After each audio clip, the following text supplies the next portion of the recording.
It is my privilege to introduce you all to the moderator tonight. Her name is Christy Nicholson. She is the freelance science journalist and contributing editor of Scientific America. Her passion is to help scientists to speak about their magic to the rest of the non-science people. So the non-science people like me would understand what's going on. And I think that's great because there are a lot of very coolest things happening, but unfortunately some of us are not understanding it. But anyhow, and another thing she does is she works with storm chasing scientists. If you remember the Twister, the movie, that was based on the first tornado study, and they're doing further study at the moment. Christy lives in New York. However, if you can't find her in New York, she could be in Midwest chasing these tornadoes.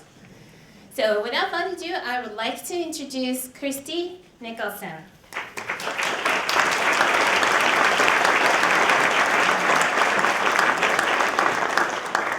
Well, thank you, Aiko. Yeah, not chasing storms until next week. I decided to stay on Earth for this anyways.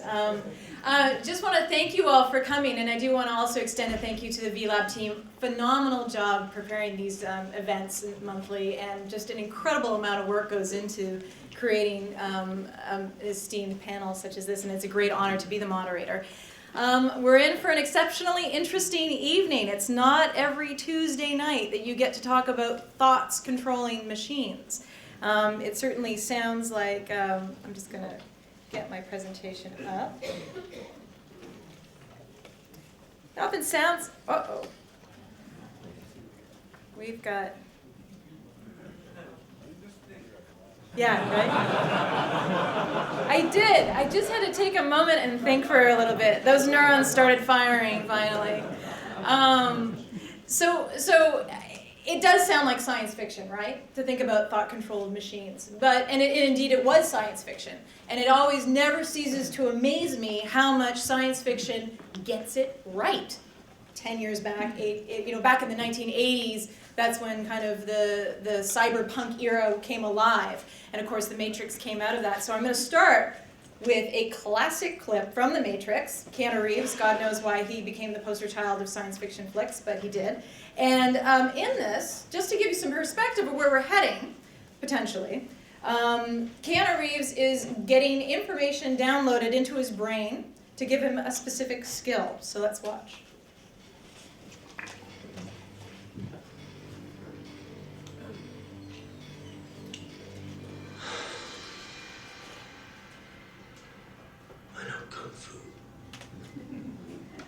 Show me.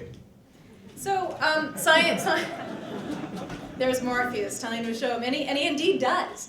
But basically, very quickly, that clip shows you that Lawrence Fishburne is a much better actor than Keanu Reeves in just 2 minutes.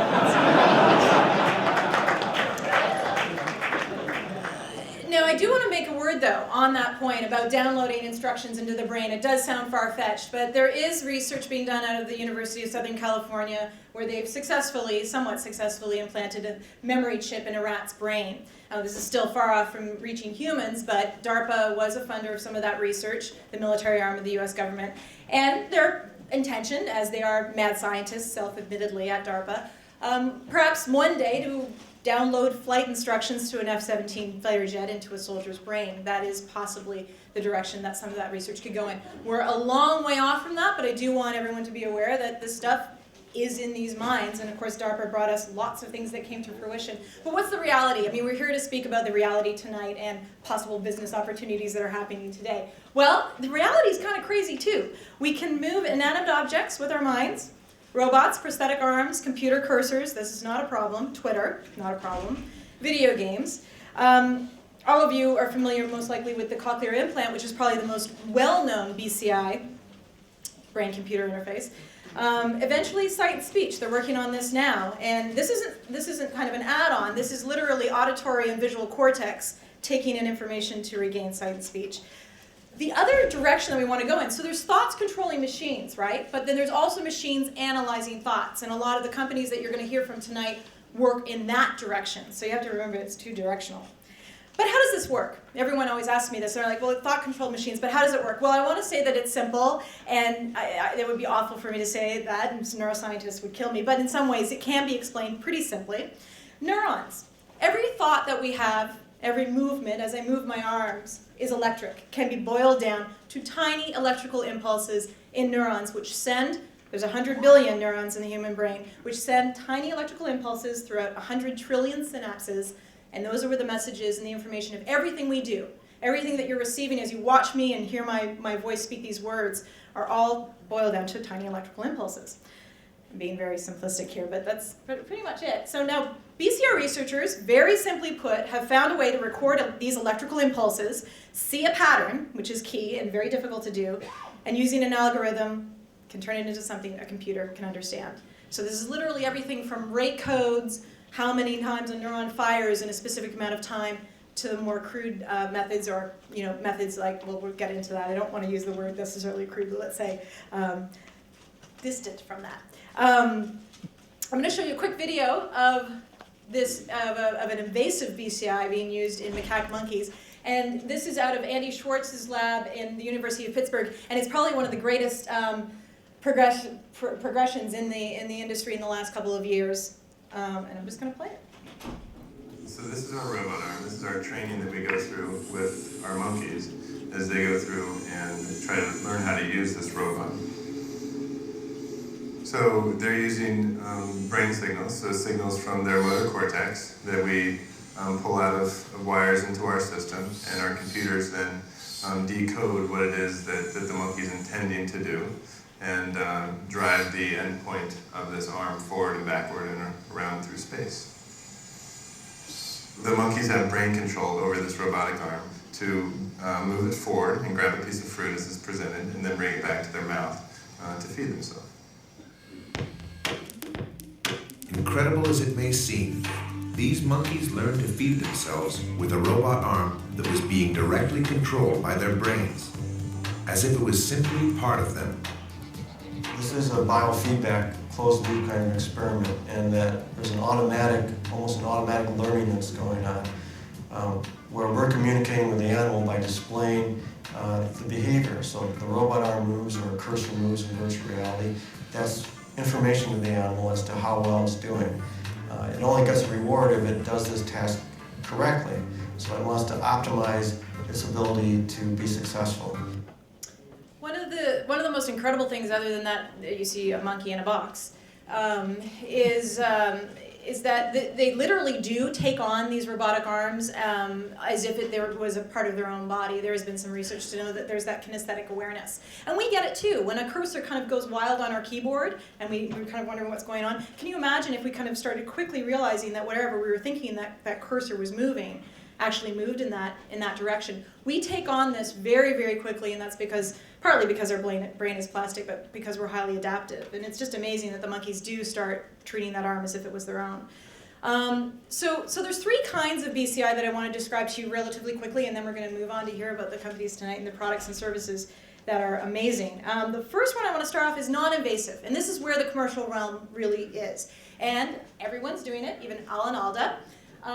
This is basically the technology involved in most of this is electroencephalography, EEG. Many of you are probably familiar with it. It essentially is a cap, goes on top of the brain, or rather, top of the brain certainly, but top of the skull and the hair, and it measures brain waves that can discern things like if you're calm or if you're anxious or if you're angry and other things, and they're getting more and more sophisticated. One thing to mention about EEG that a lot of scientists do take note of with it is that it's as if the brainwaves aren't as strong and the signal fidelity isn't as high as with other forms of BCI. And they liken it to trying to listen to a cello in an orchestra in an opera from outside of Lincoln Center. So you can imagine if you're on the streets of New York trying to listen for the cellos, it's hard. There's lots of artifacts like a screaming siren and so on. So while it is somewhat distant, there's still a lot you can do with it, and I'm going to show you this Scott Pelley video, and some of you may be familiar because CBS covers a lot of this research, and just look how amazed he is by what happens. I'm thinking of the letters of a word that only I know. Every time the computer flashes the correct letter on the screen, I silently think to myself, that's it, that's the one. That feeling of recognition sets off a unique electrical pattern in my brain, which the computer picks up. This is remarkable. It worked the first time I tried it, without a single mistake. That is amazing. How about that? How about that? I never would have believed it. I honestly just love the video because he's how about that? I mean, it's nice to put a journalist in a novel situation. One of our panelists, Larry Farrell, knows this technology very, very well and will probably describe it, so I'm not going to linger on exactly what was causing him to snap in and the letter to pop up on the screen, but it gives you an idea in a sense. Now, in terms of the non-invasive companies, and as I said, this is the only commercial realm, because once we get into partially invasive and invasive, it really isn't in the commercial realm at this point, for obvious reasons that we'll go into. It looks like a small space, and this isn't just a sampling. This is pretty much it, almost. Basically, the first three companies you're going to hear from tonight, so I'm not going to go into details, but it's everything from game augmentation in neural impulse actuator and emotive, which can be anything from emotions, gauging your emotions, and then your avatar takes on those emotions, to pushing, pulling, raising your avatar, controlling your avatar. Neurofocus and MSense are the other type of BCI where literally they're analyzing your brain for engagement in commercial TV ads, for example. That's one area. And Quasar is working on some interesting technology that gauges your cognitive overload. And they are also funded by DARPA, and their interest there is with soldiers and to make sure that there's efficiency across. DARPA is all about efficiency. Well, we're getting more invasive, as you can see. This is clearly more invasive. Electrocorticography is basically a plastic piece of type of plastic with sensors that goes beneath the skull, clearly, right on top of the cortex. And you're getting stronger. So at this point, we're in the lobby of Lincoln Center. And essentially, with ECOG, it's all in the academic realm. These are some of the top researchers in this realm. And what's interesting about ECOG is that it has gotten a lot smaller in the last few years, the size of a thimble. Drill a tiny hole into the skull, typically of epileptic patients. Those are the most often used with ECOG to either tell where the seizures are happening, but also seizure control, which is kind of phenomenal. But they basically can put the ECOG inside the brain, right on top of the brain rather, and they are able to basically do this in almost a 30-minute surgery procedure, which kind of shocked me. He likened it one side. Well, Eric Lithart was discussing it with me, and he kind of likened it to getting a breast augmentation in terms of the anesthetic required as well as the difficulty of the procedure. I don't want to compare brain chips with breasts, but please do not let that be the only thing you remember tonight. It is too late, isn't it? Invasive is what you saw with the macaque monkey. Literally, this is the king. These are electrodes implanted into the gray matter about 1 millimeter down. And here, most of the patients are quadriplegic, tetraplegics, locked-in syndrome. People that literally, it's almost, they liken it to being buried alive. And it allows these people, and the possibilities are in the next 5 years that these people will not only be able to feed themselves like you saw the macaque monkey being able to do, but they'll be able to possibly, drink, hold a glass of water, which requires a lot of sensitivity, as well as stand. And in the invasive area, these are the major academics. Okay, so we are going to move on one last moment about the market. As I said earlier, this is a very, very new space. We're kind of in this stage of computers before Apple, if you can keep that in mind. But a sister industry in terms of actual brain improvement processes. SharpBrains is a market research company, and they forecasted for revenues in 2015 of $1 to $5 billion. So it gives you some idea. And one last note, Keanu Reeves. Whoops, let's go back up. Keanu Reeves has an impressive negative $32,000. I know Kung Fu. For the last time, no you don't. So just keep that in mind. We do not know how to download skills for Kung Fu in our brains yet, but there's amazing, interesting things to do now, and our key presenter, David Dickinson from ZEO, is about to tell you some of those things. So on to the next. Shall I click this? And play. I'm a keynote person, so.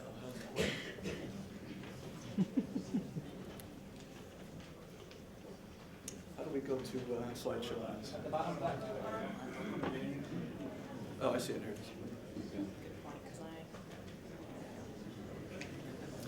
Thanks, Christy.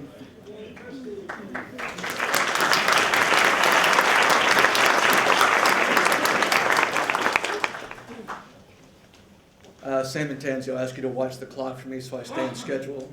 Good evening, my name is Dave Dickinson. I'm the president and CEO of ZEO Incorporated, a company whose mission is to help you all to discover the power of sleep to improve the quality of your life. I have been in consumer healthcare 28 years since leaving Kellogg, got my MBA, and I've stayed in this area because I believe deeply that products that come in this area can help people to affect their health, their longevity, their sanity, and many things. And it's been a rewarding experience seeing people's lives change by products of consumer healthcare. ZEO was founded by 3 Brown students while they were still in school. They were fearless. One of those is here today. Ben Rubin is the CTO, my partner in crime, and also our resident genius who figured out how to make this thing work in the first place. I want to tell you about today something called sleep wellness. And this is a new concept, a new paradigm, where you're going to use sleep to help you to feel better about your day, and also use the power of sleep to help you to reduce the risk of long-term health issues. You'll be shocked by how sleep affects your long-term health if you don't already know. Sleep loss is an epidemic, and as you get older, it gets worse. Only 2 things in the United States are greater as complaints by consumers. One is pain, the second is headache.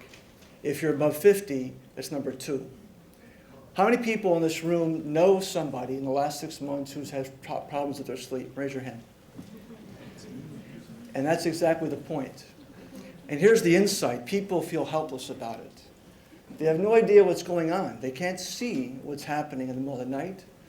They have unperceived awakenings. They don't know what's happening with the restorative part of their sleep, the deep sleep, which helps restore your immunity and releases natural growth hormone, or your REM sleep, which helps your memory consolidation. They have no idea what's happening. They get symptoms fixed. They don't get root causes addressed. Every day in the United States, 100,000 people at the wheel fall asleep every single day. And the accident toll from this is huge. Women who sleep less than 5 hours a night have a 45% increased chance of heart disease. And here's the insight. People want to get back control. They want to see what's going on and be empowered. And the question is, can data be a factor which helps you get more control and get more power? We believe the answer to that is yes. Here's the data on, it's been published now, and it used to be thought that sleep was really an end result of other things. Sleep can actually be causal. This data shows that if you have a short sleeper, you sleep every night 5 hours, 6 hours, it actually can impact your immunity. It can lead to obesity, diabetes, heart disease. Even things like depression can be preceded by insomnia, which can lead to it. So sleep is a weapon you can use for your health. Don't let sleep be a liability. Let it be an asset, and I think we can do that. Because there is hope. People here in this audience who are part of quantified self, which is an emerging idea of people measuring their bodies in different ways and not measuring everything. There's a tenet in health and wellness that says, I can manage what I can measure. I know in weight loss, I spent a lot of time on that at Bristol Myers Squibb looking at weight. When the scale's in your bathroom, your increased chances go way up that you'll succeed. Just that feedback you get. Take that same idea and apply it into sleep, and you'll see a similar result. Sure, there are times when people are sick and have disorders. There are currently 88 different disorders of sleep that have now been diagnosed. But far more people, it's their lifestyle choices, which is the issue, and they have no idea that those choices are a big part of the problem. So what is ZEO? ZEO is a product which is a few things. It's a headband, which you wear at night to bed, Mine, unfortunately, is downstairs in the demo. I haven't got it with me, but you can see it here, and it actually tracks your sleep patterns. It uses silverized, a dry sensor that's silverized, and that silverized fabric actually conducts EEG in your brain waves and translates that and sends that data wirelessly to your bedside, where a display will show you exactly how you slept last night. It will tell you your deep minutes, minutes in REM sleep, time to fall asleep, how often you were awake, which you'll be shocked many times you can't perceive most of them. After that, if you take an SD card and transfer this to a PC, you can actually see vividly your sleep patterns. And if you keep a journal online, you can actually do cause and effect, and I will show you that shortly. And finally, we give you personalized coaching. People will tell you, yeah, I read a book about sleep, but until you see your own data, you don't care. And until you see a change in your data, you do care. And that's part of the insight of this product. How does it work? You see by your bedside powerful data, we give you a single measure, which is called a ZQ score, which we've trademarked, which is a sleep quality measure. So now when somebody asks you, how'd you sleep last night? You can say, I had a 75. I had a 42. But here's the insight. 2 women are pregnant. They're both 7 months pregnant. They're both exactly the same age. They can't take sleeping pills for the baby. And one sees in a community discussion that I had a 75 last night, you had a 42. What are you doing? And it fosters community and it fosters conversation. And they start sharing personal recipes. And that's the idea about a single metric. It's a common denominator for discussion, which we think is a very powerful idea. Here's what you can see when you actually get data by your computer. And shown here is this person's obviously either a reporter or somebody young with that bedtime of 2:40 a.m. We get your ZQ score, 54, and you can see in red the time they were awake, which is a lot. You can see in green their REM sleep. The gray is light sleep. And unfortunately, not much was deep, which is the real restorative sleep for a body. So you start to look at this and say, what was it that happened at 5 a.m. And at 3 a.m. and so on? Why wasn't I sleeping very well? And you begin to self-teach and self-look at things. You begin to realize caffeine has an 8-year half-life. And for some, 8-hour half-life, 8-year.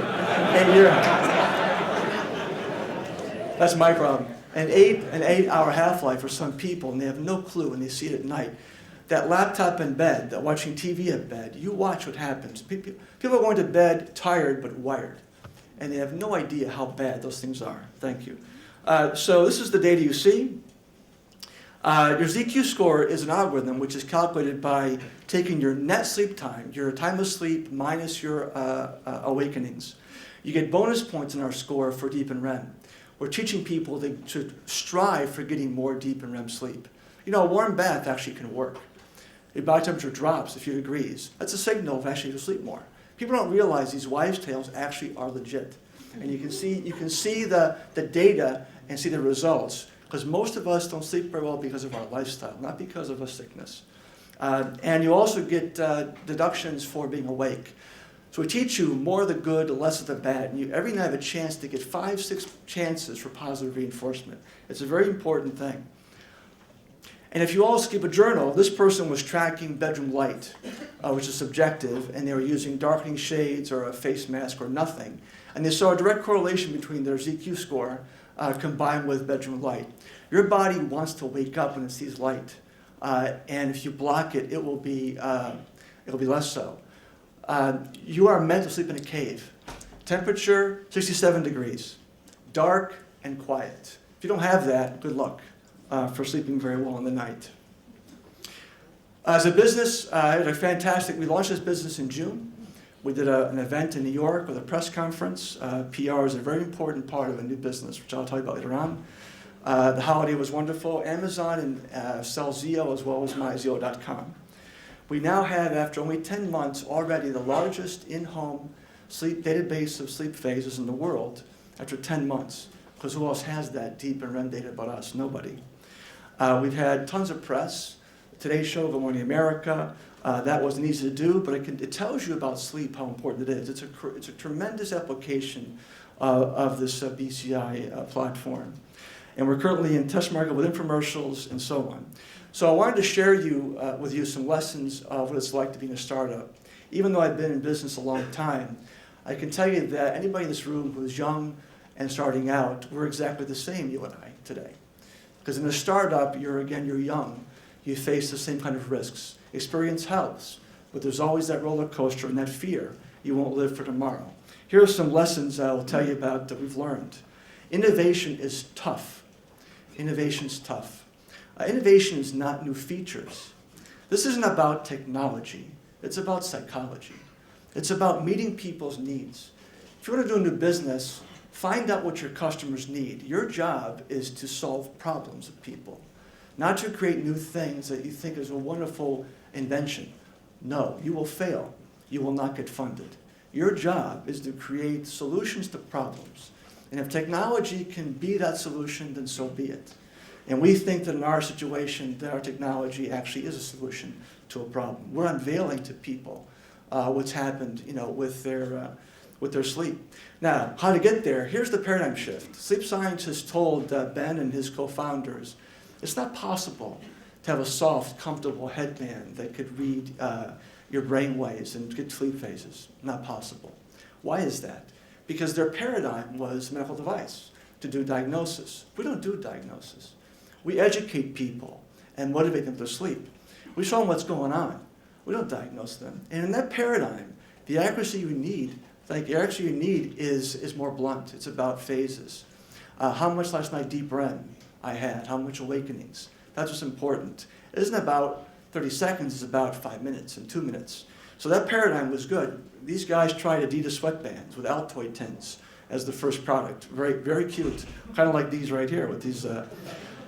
We slept in our office. Ben bribed, cajoled, paid, begged people to sleep in our closet we had 2 blocks from Brown University to get data. So use those to your own discretion. And again, the idea was to solve a problem. How do we actually access this to get sleep data?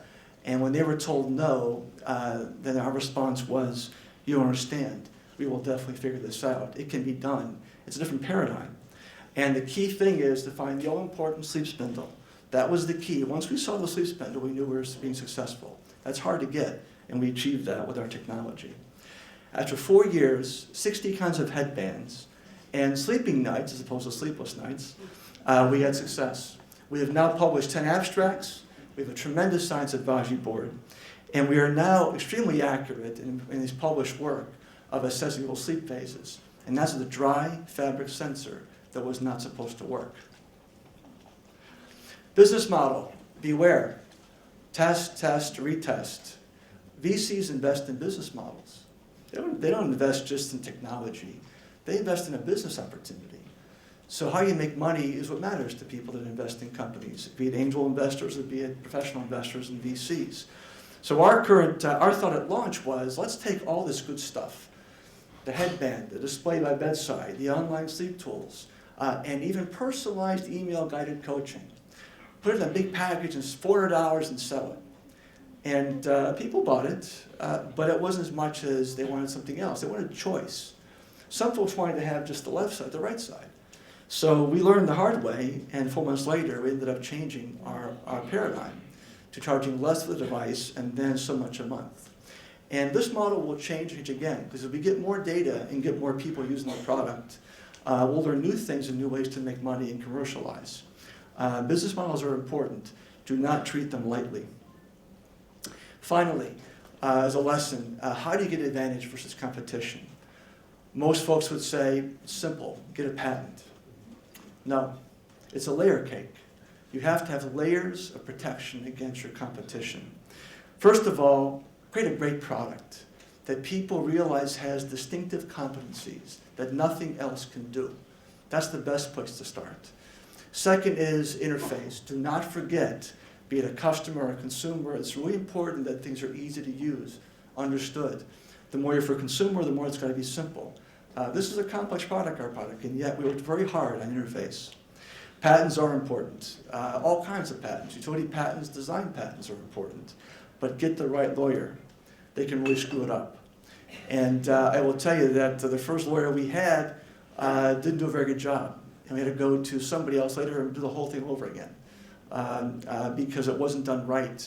to allow us to breathe and grow and get more protection. And keep some things secret. Some things you just don't talk about because somebody could copy you easier, so keep them secret. Our algorithm is a secret. It was very hard to do. And we're not going to publish it and talk about it because it was something that took a lot of hard work and it'll keep us protected better than a patent would. Have high quality standards, especially when you're in the healthcare business. So even though we're for consumers, have even more exceeding standards on that. Get your science validated, get it endorsed by people who know and people who trust. And finally, trademarking. Protect your ideas. If you do it right in consumer healthcare, which we'll end up with, like Zia, hopefully, is a trust mark, not a trademark. Something that's trusted. And that's what you want to get when it's all said and done.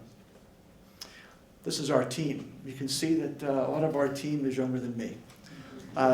Innovation takes a variety of talent. It takes a merger of experience. We all share one thing in this team. That's a tremendous passion to solve people's sleep problems with the power of data, with the means of technology. But when it's all said and done, people are buying benefits. They're not buying features. So find the benefits of your idea and sell those to your customers. Thank you very much.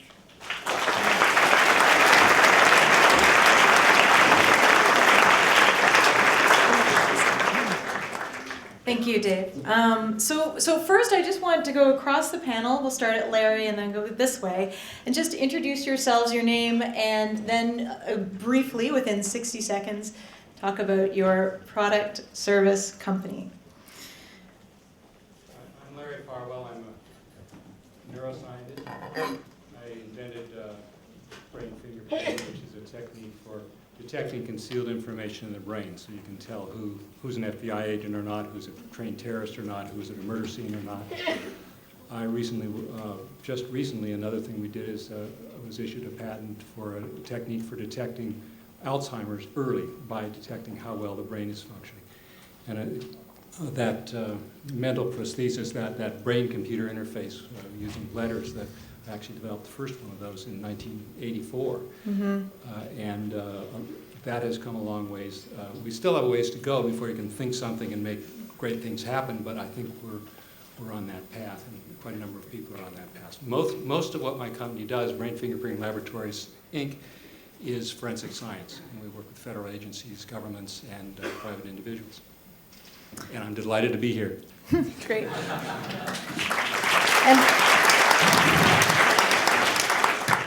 My name is Jim Sullivan, and I am VP of Sales and one of the very early stage people at a company called NeuroSky. NeuroSky is based here in San Jose, and we're a little different and unique in two different ways. One was that 11 years ago, we started out developing a technology that more or less reinvented biosensing, including BCI, from the chip level. So unlike most people who took the medical system approach and perhaps scaled it down, we started fresh with the chip. Because we did it that way, we also have a very unique business model. We recognized very early on that the application of what we were doing was relatively broad. And so we decided, instead of becoming a product or a solutions company, to become a technology provider.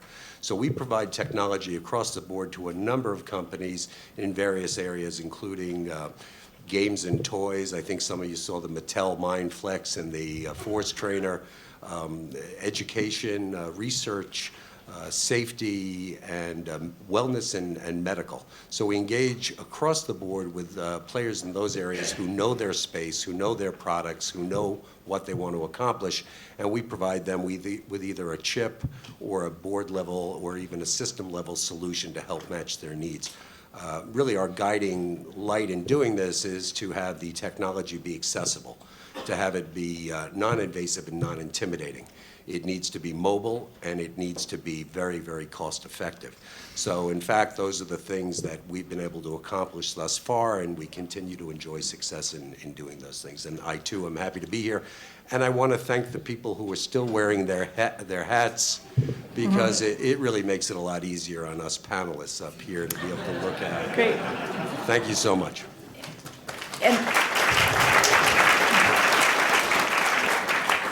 I might ask you to hold applause until the end, just in the sake of time. We've got a lot to go through. I apologize in advance for making you do that. I love the enthusiasm. Jamie. I'm Jamie Heineman. I'm a television host, I suppose. Sorry about that. My function here is not in relative to being on MythBusters, but MythBusters is, if you've seen the show, it covers quite a wide range of topics, and it's kind of inspired a lot in me in particular, and sort of like a creative ferment in my spare time outside of the show. I've been involved with a lot of speculative projects, a lot for the military, some for industry. My reason for being here is because of a long-standing interest that went back to linguistics studies about the brain and brain performance, and in particular with a connection with physical activity and brain performance. So that's why I'm here, and thank you. Yeah, we're going to hear from Jamie more about his project shortly. And actually, I just want to remind you at this point, keep in mind those yellow cards, and any questions that come up, start writing them down. Tim. Good afternoon. I'm Tim Chang with Norwest Venture Partners. We are a technology-focused venture capital firm headquartered just up the street in University Avenue. One of the largest and longest-running VC firms in the country, have almost close to $4 billion of assets under management, and we focus primarily on technology. Not actually medtech or healthcare, so I'm not actually focused on healthcare per se. I focus on mobile, digital media, social media, with a heavy emphasis on gaming. So some of my companies you may have heard of include NG Moco on the iPhone game side, Playdom, Facebook games, and Lumos Labs, which is probably best tied to this panel. They are the leader in neuroscience-based online brain training and mental fitness games. Check them out. They're sort of like 24-hour fitness for your brain. Okay, terrific. So just to kick right off, I want to get some of the panel's thoughts and impressions of Dave's presentation. So actually, Tim, I'm going to start with you. What are thoughts, impressions, criticisms, anything? Yeah, I'm a big believer in this area. I am a subscriber to the whole quantified self movement, and fell Can you into that. describe that a little bit? Yeah. Quantified self was created by, one of the founders was Kevin Kelly, founder of Wired magazine. Thomas Getz, senior editor of Wired, talks about it in the TED scenes. That's where I discovered it as a TEDster. Check out TED.com and all the talks there, and you'll find some incredible thinkers.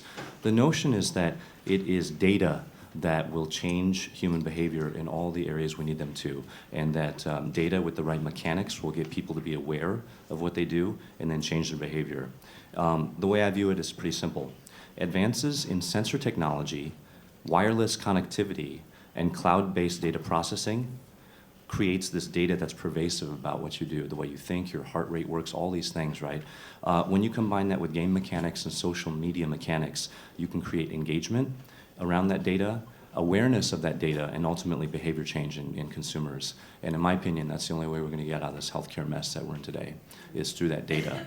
And it's very different than beating people over the head and saying, do this or you're going to die. That never works. You have to almost trick people into behavior change through engaging and entertaining mechanics. Data alone is cool. You can present a dashboard of stuff to people, but without game mechanics, social media mechanics, people won't care. And that's really, I think, what Quantified Self is exploring. Mm-hmm. Any comments on Zio and the presentation? Yeah, I'm going to meet with David and look at their next round of funding. Okay, after all that. My favorite anecdote is I had coffee with Esther Dyson, if you know her, the other day, and she was talking about Zio because she's a hardcore addict. And she said it changed her behavior because it made her more aware of her sleep score. And the way it manifested, she was at a cocktail mixer, and she was thinking to herself, this person's kind of interesting I'm not talking to, but are they interesting enough? Or should I go home now and improve my sleep score? That's behavior change right there. Yeah, see some sort of a trend this evening. But so to pull it back a little bit, Jim, where are the opportunities for entrepreneurs in BCI in general? Where do you see that? We kind of see it across the board, particularly because of our vantage point, because we're a technology provider we always rely on partners to deliver a product or a solution, any kind of service. So we see opportunities probably in 4 or 5 different areas. One is what we consider middleware, right? The people who do the research and come up with the algorithms, David talked about algorithms, who come up with the interpretive algorithms that are important to any solution. Then there's the opportunity to provide solutions. What do you want to do? One of our keys, because we've started at the very other end of the spectrum in a very simple, David's blunt comment, it wasn't lost on me. We've started in a very simple way, and now we continue to improve. But one of the keys for us in doing that is engaging with people who know their business, their space. Mm-hmm. So providing those solutions, knowing not just the technology, but providing some sort of a solution and a product potentially is another big opportunity. And the third one is, or fourth one is essentially someone to bring that to market. Mm-hmm. Right? Because a great product is fantastic, but if you don't have a good plan, if you don't get it to the right consumers, you're gonna fail. So we see opportunities across the board, and part of what is a challenge for me, because we get to focus just on our technology, is the herding of the cats, mm-hmm. right? It's putting together perhaps 2 or 3 different players who don't even know each other in having a team approach to driving towards a solution. So we think it's bottomless. We think that it's one of those things that today we'll look back on in 10 years and say, do you remember before you had these types of things? And we think that there's opportunity abounds in a number of different areas. Larry, do you have something because you're looking over a number of times. I think because you all have cutting edge technology, but there's many places where people might be able to partner with you. And that's kind of a related question to where entrepreneurs can enter, but where can the people in this room, partner with you? Well, 2 things at least apply to what we do. One is the system that I originally developed for brain fingerprinting is not user-friendly at all. It works very well for somebody who would love to have 512 parameters, all of which you can set any way you want and get no indication of which one is important. However, that's not the ideal kind of a platform when you want to propagate the technology widely. So technological developments that make things simpler and more user-friendly, more portable, and so on. We've implemented quite a number of those, and that's an opportunity. Another thing is just getting people who are already in the markets that our product and service applies to are people who we can partner with. That's something that we do, and it's something I think your business model works very well in that respect. Mm-hmm. I'm going to come back to something that I mentioned in the beginning, which was that many argue that non-invasive BCI is, and I hate to use the word crude, but we're talking outside of Lincoln centers. So I am going to put you to this. A neuroscientist would say, this stuff just simply doesn't work. So what do you say? Not necessarily, I'm not directing it directly at Larry, although I do want to hear his answer on it, but to Jim, Dave, what do you say to critics that say that this is not fine-tuned enough, it doesn't have high enough fidelity resolution? Jim, or whoever wants to go first. Yeah. I think I mentioned in my talk that it depends on your context. Most people think about this in the diagnostic context, but again, are we accurate at showing people's deep and REM sleep? You bet we are. Is it what they want to see? That's exactly right. So it depends on the customer. And by the way, if it was invasive, they wouldn't wear it, and they wouldn't use it. So what good is it to have a principle of invasive if it's not going to be used by people? When Ben and the team developed the technology, their principles are very simple. It has to be soft. It has to be lightweight. It has to be convenient. Headbands, of course, are not the natural act to wear to bed. It's not done right now, but after the one night, it's easy to use. In the future, we have more ideas than that. But I say, what's the use of the product? And that will tell you the answer to the question about what's right or wrong in terms of accessing this brainwave data. Jim? Yeah, just to build a little bit on what David said, it really is application-specific question. And when you think about all the things you can do with the technology potentially, many of them center around the individual. They center around the user, the patient, the customer, and being able to extend your solution, your cure, your diagnosis closer to the patient, to the customer is a key part of it. So I often marvel when I read about the latest thing they've done with fMRI, and there's some amazing things they're doing, but always dancing in the back of my head is this image of a $2 million device, and I wonder at what point in time does that trickle down to the rest of us in this room in solving some problems that aren't as tremendous as they're trying to solve. So there are ways to apply this technology to solve simple problems, and David has one of them. Sleep is a major issue for a lot of people, and there's a simple solution to it, and it doesn't need to be over-engineered. So it's almost analogous to a scalpel in a surgeon's hand is a fine instrument. But if you're a carpenter building a house, you're better off with a hammer. I just want to remind everyone, please write your questions down on the yellow cards and send them forward. We will be addressing them shortly, so I just want to make sure that there's lots of interesting questions because this is an enormous field, so I know that you have questions out there. Larry, I just want you to comment on this point about effectiveness of your technology. You're in the court of law. It's very important for it to be accurate. This has been a major criticism of fMRI and other brain scan technology that's used in the courtroom. So how is yours different?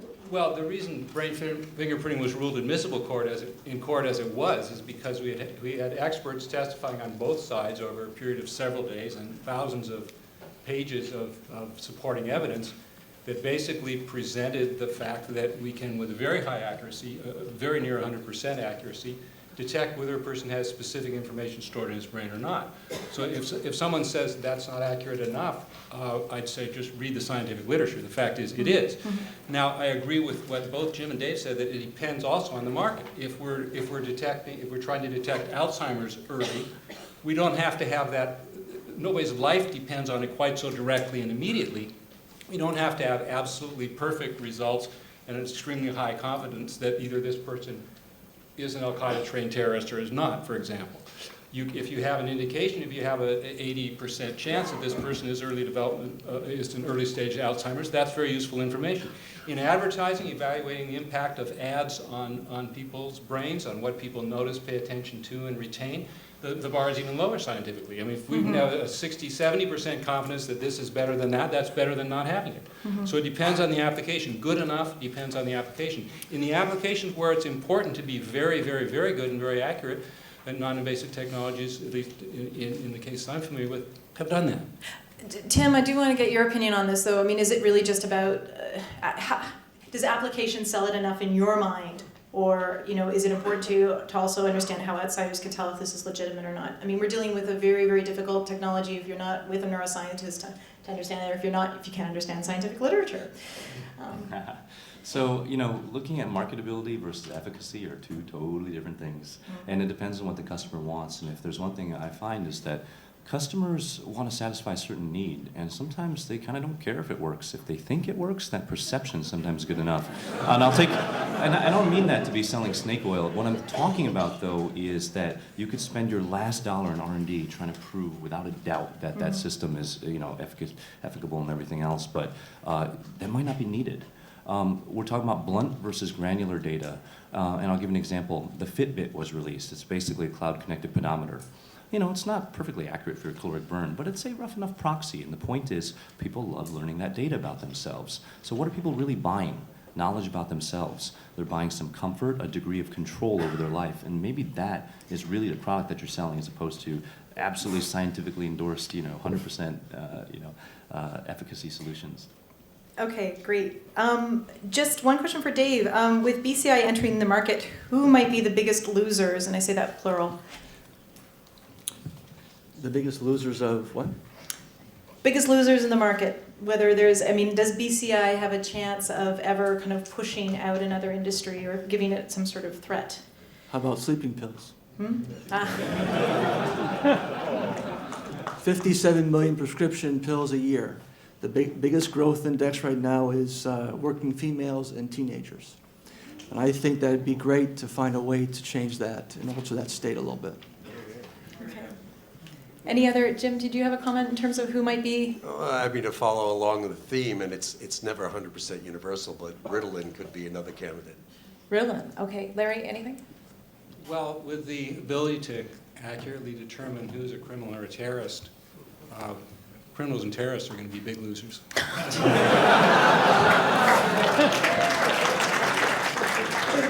Okay, those were all excellently answered. Pharma appears to be a trend there, right? I wanted to ask Jamie to describe, to take a few minutes to describe your project that is in its early stages. And then what I would like to do, and this is a little bit different for VLab, I'd like to have the panelists give a 60-second quick response to Jamie's concept. So. Okay, well, it's long been accepted by the medical community that physical exercise has a dramatic effect on brain function. It causes new neurons to be made. That's old news. It does, in fact, represent a commercial opportunity when you start to look at studies that show that it's delayed onset of Alzheimer's and senility. This applies mainly towards general brain health and function.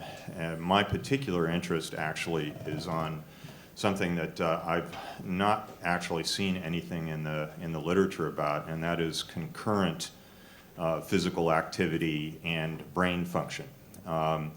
And what I have in mind as far as that goes is just for an example is say we have a machine, a device that causes one to be physically active. Say it's a treadmill, and we have a variety of sensors. Some can be physical that can measure pulse and respiration and so on. Others could be like the EEG and whatever other technology that we can have access to observe what's going on in the brain. Obviously, it can't be an fMRI because it's too big. But we have this person on this treadmill, and say we put a virtual environment around them to create an immersive experience. Now, if we do that, and we actually, I guess basically this amounts to seeing whether we can put all these things together with a specific goal of achieving tasks or being successful with certain mental tasks that would be unreachable to that person otherwise. I mean, we know from observing in an fMRI that we can see increased oxygenation levels and so on in the brain in certain areas. There are a lot of things that we can tell with the EEG, and there are some things, technologies, I believe, that have been accessed for gaming, headgear, and so on that can observe in some ways what's going on. But basically, if we were successful with this, we would have a device that allows us to be smarter. And for me, that's a pretty interesting task. I've seen, as I mentioned, I've seen a lot of stuff that applies to general brain health, but I haven't seen anything that is a coordinated machine, a biofeedback machine to observe what's happening physically and mentally at the same time, and allow them to work in harmony to enhance, the ability to achieve a certain mental task. Great, thanks. Larry, first up. 60 Okay. seconds. All right. I think that's a terrific idea, especially if you are talking about physical and mental performance simultaneously, both as a catalyst for better brain functioning and better mental performance, and also as something you'd be measuring. Is that what you're talking about? Exactly. Okay. Well, I think that's brilliant and revolutionary. I mean, anecdotally, I could say I have a black belt in Kung Fu. I've taught Kung Fu for many years, and what I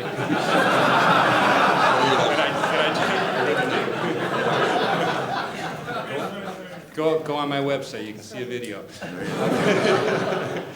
But what I've seen and observed in myself and others is that a combination of mental focus and physical activity, which cannot yet be downloaded from a computer, but they're mutually enhancing. So, and the challenge, I would say, would be signal to noise. I mean, as you move physically, you get a lot of artifacts that come from the muscles when you're trying to measure the brain and so on. So, and there are ways to deal with that. So it would be very challenging in terms of a measurement problem.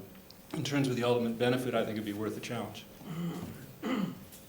I would add, there was mention of DARPA earlier, and one of the things that came to mind was the fact that DARPA is using a lot of remote-controlled devices, UAVs and so on, and those guys are sitting, for example, in a chair, looking at a computer and operating a joystick, and they're doing it for hours and hours on end. I would speculate that the level of performance that an actual fighter pilot would be able to achieve because of his physical interface with what he's doing would be much higher. And so, you know, I don't know whether it amounts to putting that person on a treadmill or having them do some kind of physical activity, but I know if you put me in a chair and give me a joystick, I'm going to sleep sooner or later. Jim. So it's an interesting question, and we see a similar question come up a lot of times. We deal with a number of companies that are looking at sports performance. And so they're always relating the physical to the mental as well, right? The mental game. And there's a lot of our research is done around, for example, archery, because it's an ideal environment to both link a sport that has a huge mental component. And so when we look at things like this, again, as a technology provider, I offer tools. So I say, if you want to be able to measure the physical components, which you can, for example, during exercise, then you should be able to, at the same time, take a look at what your brain performance is like and what your waveforms are like and what part of your brain you're stimulating and that sort of thing. I don't know if anyone, and that's exactly the type of opportunity that's out there, is someone to take and put all those pieces together. We can give Jamie all the tools, but there's an awful lot of work that says, okay, let me do the work over a number of subjects over a period of time to be really able to validate what I'm trying to do here. You can do it anecdotally, but there's a ton of work behind really making it something that cuts across. But once that type of thing happens, it's going to be a brave new world, right? It's going to be one of those things that gets to touch us. And when we talk about how we'll look back and say, well, what was it like before we were able to link the brain? But the reality is the segment that you showed from 60 Minutes was from a 60 Minutes that was dedicated 100% to the brain. And very often, it's rare that happens, but the brain is definitely fashionable. It's definitely in style. We all have one. And we all used to worry about six-pack abs, but now we're worried about keeping our brain alive as long as our body. Oh my God! Yeah. So we look to furnish tools to help in that quest, and we'd be happy to give you one. Thank you. Tim, thoughts? Yeah, I think this is a market that will evolve. The innovation, actually, a lot of it comes from just linking more and more devices to the cloud, because there you can take all the measured data and do stuff with it and make it interactive. As an example, you've seen Espresso Fitness and other startups where you attach a game console to a bike. Next thing you know, you're not just riding a bike, you're racing Lance Armstrong up the mountain or something. And great way for maybe obese kids who are playing Chased by Zombies on a treadmill, and that's a whole lot more fun. That's a lot more fun than running laps, right? So those are, systems that give immersive environments, maybe in a fun or distracting manner. It's not necessarily brain training at the same time you're doing physical training.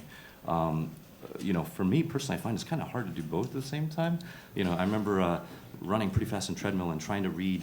You ever go to the gyms that have the internet-connected, screens, and you can actually type stuff? I was trying to learn the difference between like EPON and GPON networks while running really fast, and I just wasn't doing a good job of both. So it was one of those tougher things. But I think that you could put those immersive environments and have the bio and the physical feedback linked together to make the activity more enjoyable. Right? And Dave. I'll give you an insight from my work at Bristol Myers Squibb in the osteoporosis market that relates a little bit to this. We had invented Viactive calcium chews, calcium in a basic Tootsie Roll, chocolate-based, trying to convince young women to use this and use calcium. And the concept which finally won that got it to work among younger females was, do you realize you lose every day calcium? Not just about adding more in, but you lose it every single day. And this idea of a health deposit, putting back into your body something that would help you to maintain, let alone to have more, was very powerful. I think brain health is an example of this. People have a great fear, of losing their brain function, and putting a deposit of physical energy or blood rush into your brain, it could work done right. Because most products are driven by fear, the promise of love, or the promise of sex. I think in this case, it's about fear. And having a deposit of something good to prevent this to happen is a very good idea. And exercise is, I think, a great way to do it. If I could just add to that, for those of you that haven't seen some of these studies, they've observed new neurons being formed as a direct result of physical exercise. Mm-hmm. And they've seen proof delayed onset of senility or positive effects on Alzheimer's as a result of this kind of thing. So it is very real. Kind of moving to an entrepreneurial question of sorts, what opportunities are there for software engineers to work in this space? Tim? So, you've heard me say it a lot, but we focus on sensors when we talk about this kind of BCI stuff a lot, but it's really about the cloud data. It's backends for cloud data, user interfaces, user experience. That stuff's hard to build, and it's nothing to do with the hardware part. So all the startups that look at investing in this area, the sensor is maybe 20% of the business. You're talking about building cloud backends, and you need database engineers, game designers, social mechanic engineers, user interface folks. These are people that are coming out of places like Amazon, Zynga, Electronic Arts, Apple. So that's what makes it so hard to build these teams. They need skill sets from the whole range of talent pools, and these aren't people who've naturally worked together in the past before. Okay, that's an excellent point, actually, not naturally worked together in the past, so that's exciting. Who owns, this is a good legal question, who owns the data mined from thoughts? This also goes with, like, how long will it take till we deal with the first real privacy scandal? And how would a privacy policy in this particular market look like? Who wants to take a stab at that? Dave? Because it's a very serious question. We give consumers the option to decide yes or no to be part of our database, which is aggregated for the better of science. So we have a policy which is, just like anybody else in healthcare, same kind of idea. It's their choice going forward. So. But just to take a little further, who does own the data? Larry, with some of the people that have used your technology in the courtrooms, at the end, is that data owned by still? Who protects that? If anything is needed, I'm not sure. Well, who owns the data depends on how it is set up initially. For example, people can't be physically forced to take a brain fingerprinting test. So someone takes a test voluntarily, and they'll usually do it with the agreement that the data will be able to be used, whatever it turns out. In other words, if somebody's going to take a test and it's going to turn out that it shows they were at a murder scene, they can't say, well, you can't use that data unless it comes out in my favor. And usually, but that has to be done in advance.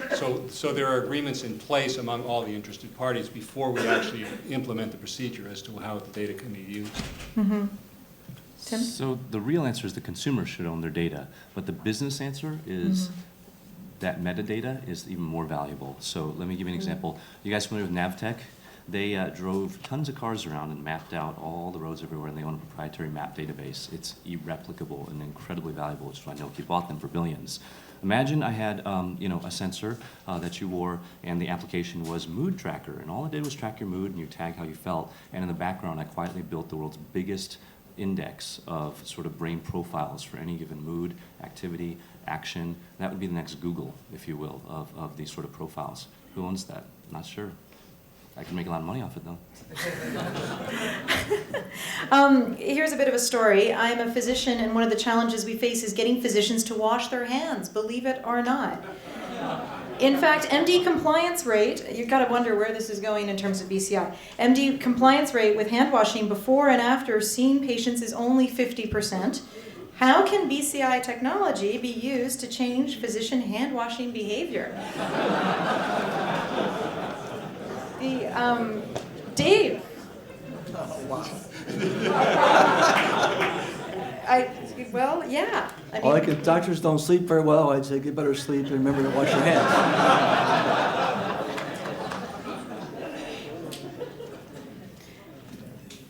Jamie? I don't know. I think it involves an electric shock of some sort.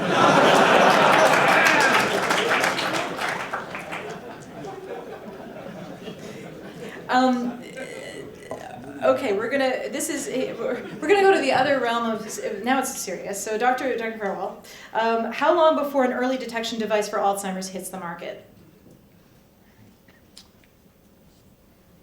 I mean, yeah, I forgot what you had said earlier in terms of where you went. Okay, well, that actually is, I'm a neuroscientist. That's a business question.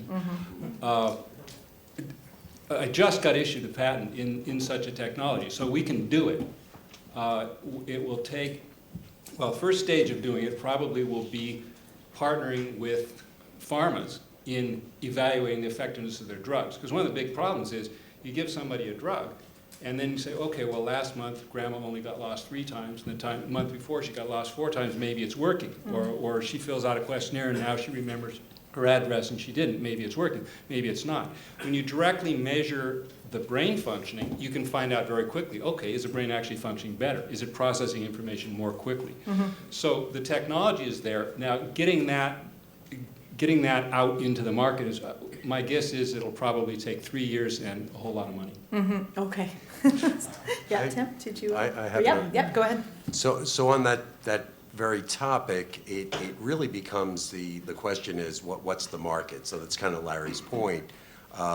It's available today, right? The databases of normative and clinical Alzheimer's tests they're there. It's been done over a period of years. The problem is getting that test everyone who should take it. And so that really requires a much simpler, probably physician's office or clinic type of test versus the traditional medical EEG, which is much more restrictive and just a tougher procedure to get to. So you need to migrate the technology to the physician who would be giving a person who's at risk, maybe 45 and plus, for early onset Alzheimer's, to be able to administer that test. So it needs to be simple.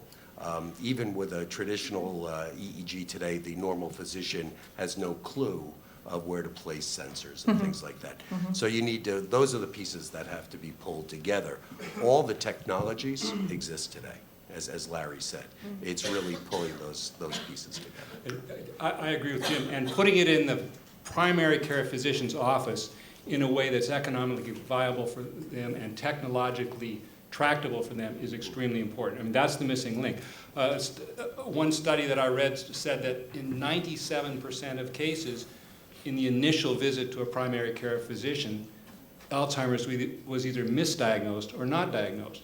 So 3 years later, when the people are showing very severe symptoms, most of the damage is done. So I agree, and that it's getting it into the physician's office, and that means making it simple, making it easy to use, and making it economically viable for a physician to own the system in his own office and use it.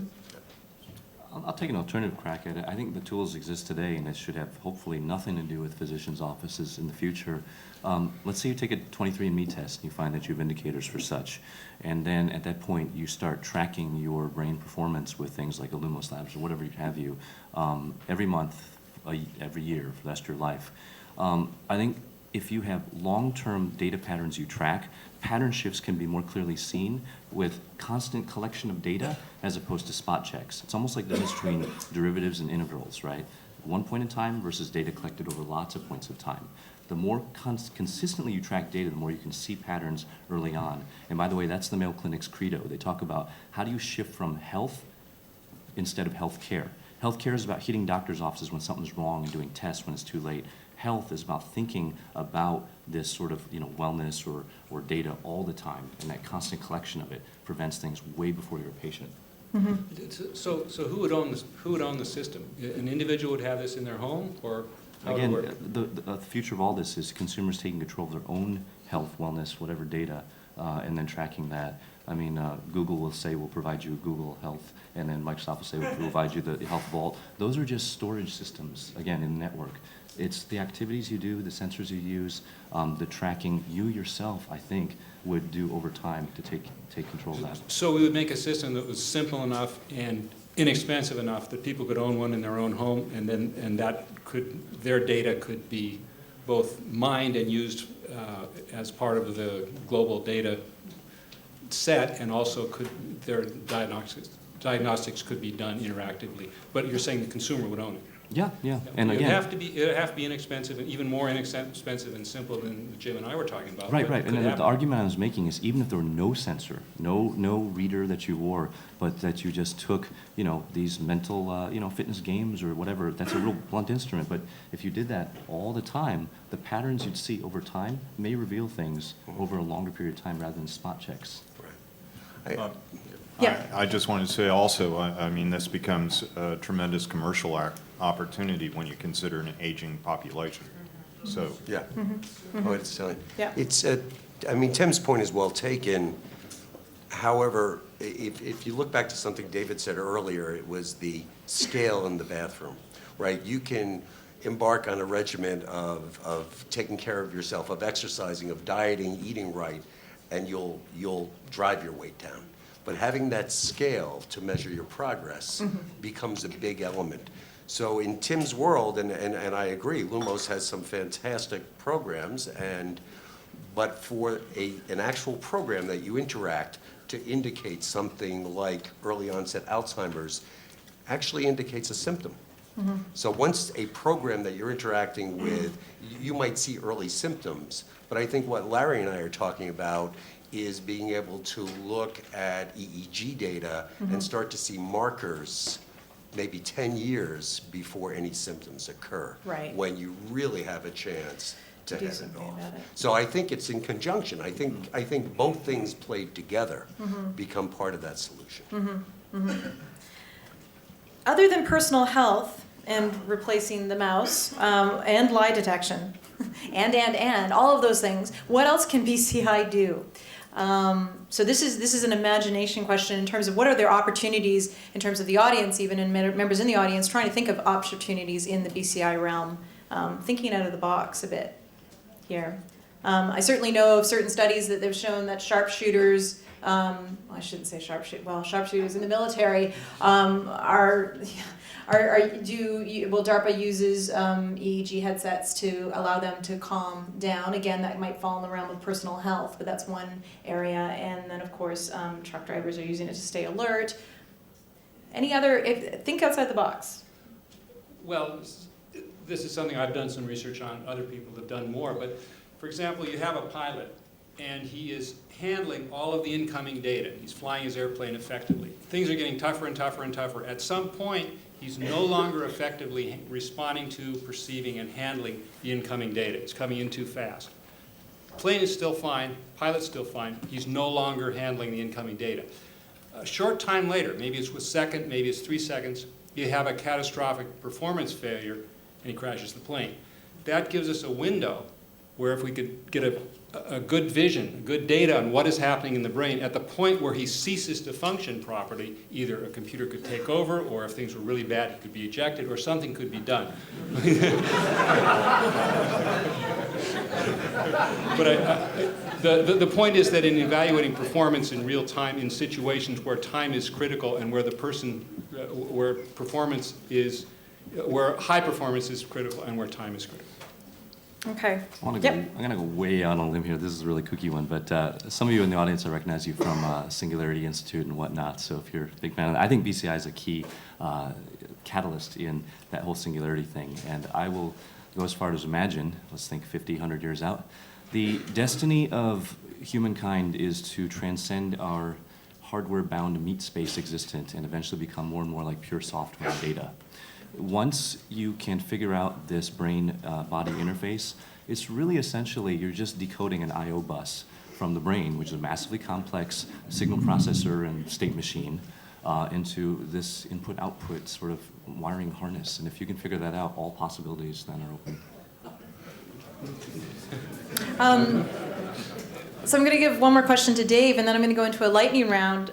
So this is what I'd like from my panelists, to give me very short statements, if not sometimes one words, and maybe I'll direct you on that, and I'll say I want one word answers for this, which is always fun. Dave, at what point would your product have an API? very shortly, third quarter this year. Okay, that should have been part of lightning round. Setting the tone. Setting the tone. Okay, so actually, I'm gonna start with a question straight through. What is starting with you, Dave? Yes. What is the top fear in the space, meaning the market, for you going forward in Zio? Fear. Short answer. Fast acceleration of what we are. Okay. Education. Okay. Tim. Launching the market prematurely with solutions that overpromise and haven't really tested the user interface part enough, because if the space gets written off as just discredited and not interesting, investment goes down, credibility goes down, and then we've killed a prematurely huge market. Jamie. I don't know. I see it as an open book. I don't really. I don't see it like there's something to be afraid of with it. This is a speculative thing that can only be good if it's successful, and if it's not, it's not. That's pretty much it. Okay. I guess if I really have to relate to Tim's, in the sense that quality as we go forward and results are going to be very important, because they're going to set the tone of the whole market.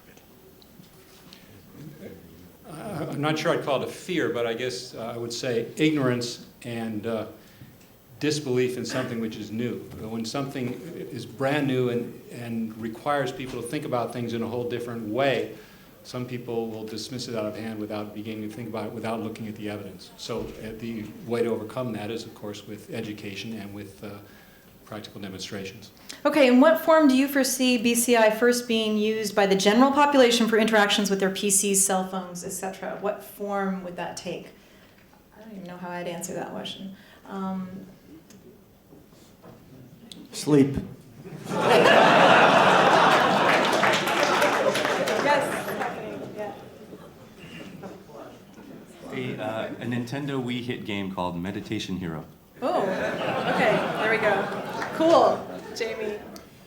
Well, there's been a lot of development in, obviously, in like autonomous cars. Stanford's been involved with that in depth, and there already are a lot of kind of technologies that are flirting with electronic interfaces with people and the machine. Some level of autonomy to the car, and yet there has to be a connection with the person. So I think that's ripe for exploitation, and it's right there. I agree. In the broadest acceptance, gaming. Mm-hmm.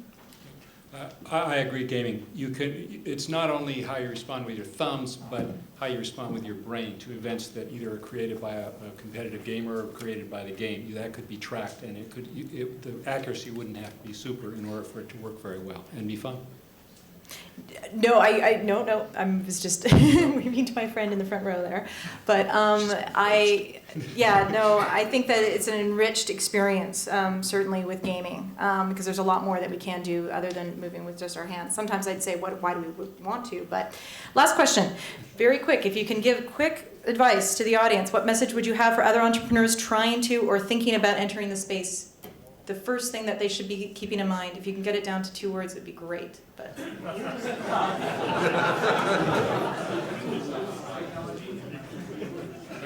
In what order are we doing this? and you're not allowed to say sleep. Because entrepreneurs do not sleep. Think benefits.